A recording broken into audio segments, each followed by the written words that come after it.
Hello friends, स्वागत आहे तुमचं पुन्हा एकदा बाईट्स विथ प्रणू चॅनल मध्ये। मी आहे प्रणू, ही आहे मम्मी आणि तुम्ही आपल्या चॅनल मध्ये पाहता फूड, कुकिंग आणि ट्रॅव्हल रिलेटेड व्हिडिओज। सो आज आपण काय बनवणार आहे मम्मी? आज आपण मुरमुऱ्याचे कटलेट बनवणार आहोत। खूप सोप्या पद्धतीने हा स्नॅक्सचा प्रकार आपण बनवणार आहोत। लहान मुलं खूप आवडीने खाणार आहेत हा वाला पदार्थ। चला तर मग अजिबात उशीर न करता आपण लगेचच रेसिपीला सुरुवात करूयात। आता मुरमुऱ्यांचे कटलेट बनवण्यासाठी सगळ्यात पहिल्यांदा आपल्याला 2 वाटीभर इतके मुरमुरे घ्यायचे। ह्या ज्या लाह्या आहेत त्या आहेत ह्या ज्या आपण नेहमीच नुसत्या खातो किंवा भडंगला वापरतो किंवा भेळसाठी वापरतो त्यावाल्या ह्या लाह्या घेतल्यात आपण, म्हणजेच मुरमुरे घेतले 2 वाटीभर इतके। आता हे मुरमुरे ना थोडेसे धुवून घ्यायचेत आपल्याला।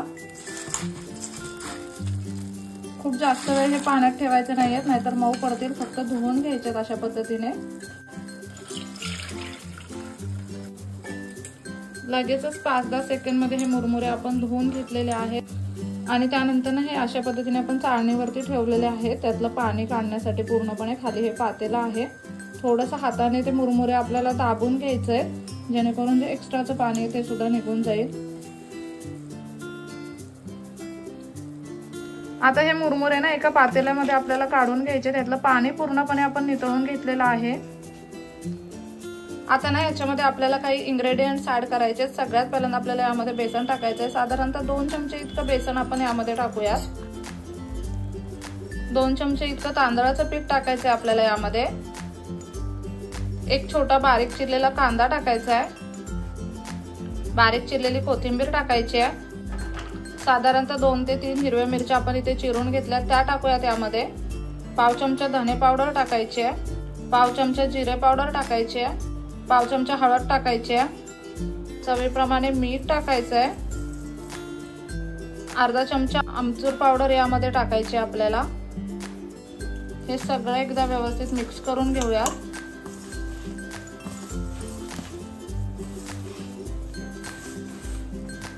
कटलेट साठी ना प्रॉपर बाइंडिंग व्हावं त्यासाठी आपण इथे बेसनाच्या पिठाचा आणि तांदळाच्या पिठाचा वापर केलाय। तांदळाच्या पिठामुळे ना जे कटलेट आहेत ते अगदी कुरकुरीत बनतील आणि बेसनाच्या पिठामुळे कटलेटचं बाइंडिंग प्रॉपरली होईल। इथे तुम्ही पाहू शकता अगदी मस्त असा गोळा तयार होतो। यामध्ये अजिबात आपण पाणी वापरलेलं नाहीये। अशा पद्धतीने हा गोळा झाला पाहिजे। इथे मिश्रण आपण अगदी व्यवस्थित असं करून घेतलंय। आता एक एक करून आपल्याला कटलेट तयार करून घ्यायचे। तुम्हाला हवे तसे मोठे छोटे कटलेट तुम्ही तयार करू शकता। हवा तो शेप सुद्धा देऊ शकता।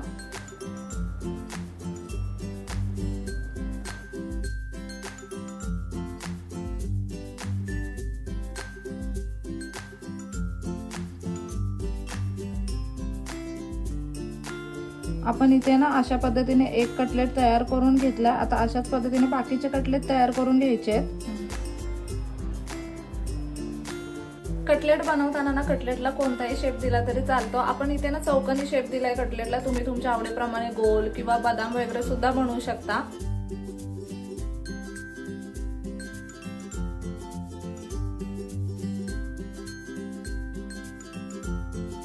हे ना सगळे कटलेट आपण इथे तयार करून घेतलेले आहेत। आता यांना आपल्याला शॅलो फ्राय करून घ्यायचं आहे।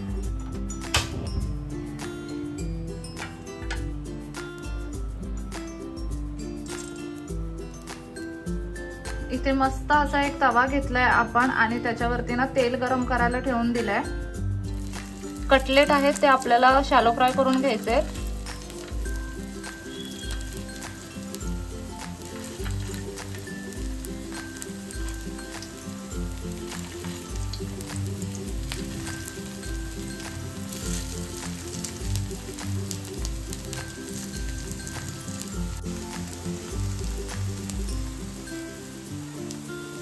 आता हे कटलेट आपल्याला शॅलो फ्राय करून घ्यायचे आहेत।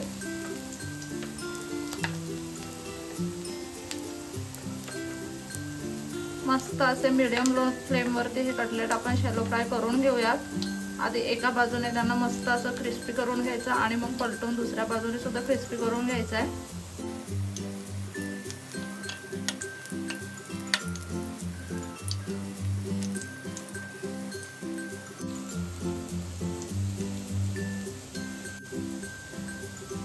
आपण याच्यामध्ये मुरमुरे वापरलेत ना, त्याच्यामुळे तुम्ही इथे पाहू शकता कटलेट किती मस्त असे फुललेले आहेत। एका बाजूने ना आपण त्यांना छान असं फ्राय करून घेतलंय। आता त्यांना पलटून घेऊयात।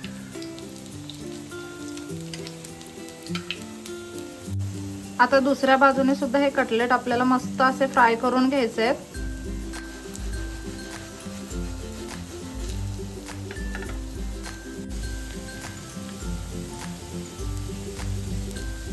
हे ना मुरमुऱ्यांचे कटलेट बनवतोय आपण, त्याच्यामुळे ना हे फ्राय व्हायला अजिबात वेळ लागत नाही। शॅलो फ्राय करतोय आपण ह्यांना, अगदी ना 5 ते 7 मिनिटांमध्ये हे अगदी आरामामध्ये फ्राय होतात। आणि ना मस्त असे आलटून पलटून त्यांना फ्राय करून घ्यायचंय आपण। 1-2 वेळा मस्त असं आलटून पलटून फ्राय करून घ्यायचंय।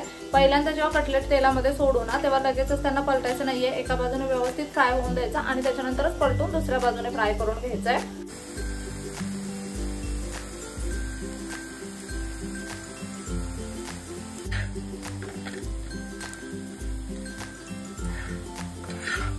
ते तुम्ही पाहू शकता, जितकं तेल आपण टाकलेलं ना तेवढं तेल सुद्धा इथे लागलेलं नाहीये। साधारणतः 3 चमचे तेल आपण टाकलेलं, पण तेवढं सुद्धा लागलेलं नाहीये। बऱ्यापैकी तेल उरलंय।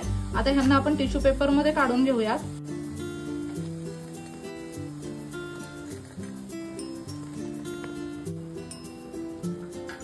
जेणेकरून आता हे जे एक्स्ट्राचं तेल आहे ते सुद्धा उरलेलं तेल सुद्धा निघून जाईल। आणि इथे तुम्ही पाहू शकता फक्त 1 चमचा तेलामध्ये हे कटलेट बनलेले आहेत। बऱ्यापैकी तेल तसंच इथे उरलेलं आहे।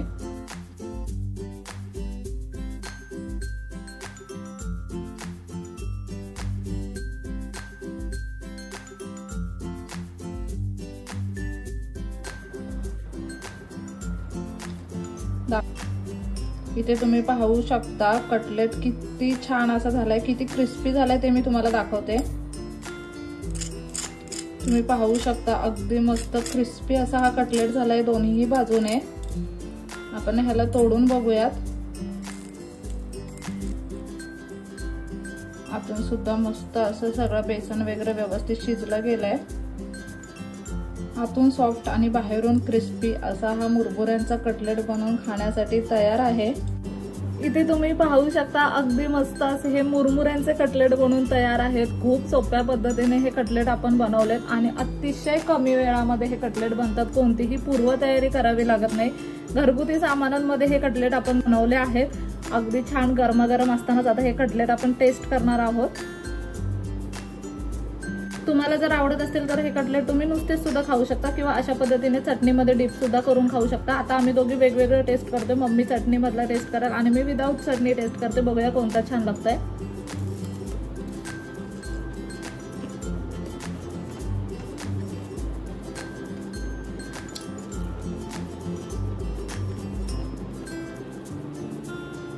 भाजी झालाय ना, विदाऊट चटणीचा सुद्धा कटलेट एकदम कमाल लागतोय। मम्मी चटणी सोबत कसा लागतोय? खूप छान। आपण ना इथे पुदिन्याची आणि खोबऱ्याची चटणी बनवली, त्याच्यासोबत सुद्धा हे कटलेट कमाल लागतंय। सॉस सोबत सुद्धा मुलं आवडीने खातील ना, आणि नुसते चहा सोबत सुद्धा तुम्ही हे मुरमुऱ्याचे कटलेट खाऊ शकता। शाळेतून मुलांना आल्यानंतर काहीतरी नवीन नवीन हवं असतं, त्यावेळेला तुम्ही हे कटलेट बनवू शकता मुलांसाठी। मुलांसाठी अगदी इन्स्टंट काय बनवायचं प्रत्येकच मम्म्यांना प्रश्न पडलेला असतो। अशा वेळी ना तुम्ही हे वाले कटलेट नक्कीच बनवू शकता। हेल्दी सुद्धा आहे, त्याच्यामध्ये तुमच्या आवडीप्रमाणे तुम्ही काही फार थोड्याफार भाज्या सुद्धा ऍड करू शकता। अतिशय सोप्या पद्धतीने आणि कमालीचे असे हे कटलेट बनलेले आहे। तुम्ही सुद्धा ही नक्की रेसिपी घरी ट्राय करा। कसा वाटला व्हिडिओ ना मला कमेंट करून नक्की सांगा। चला तर मग नेक्स्ट व्हिडिओ मध्ये भेटूया। तोपर्यंत मस्त खा, भरपूर फिरा आणि आनंदी राहा। बाय।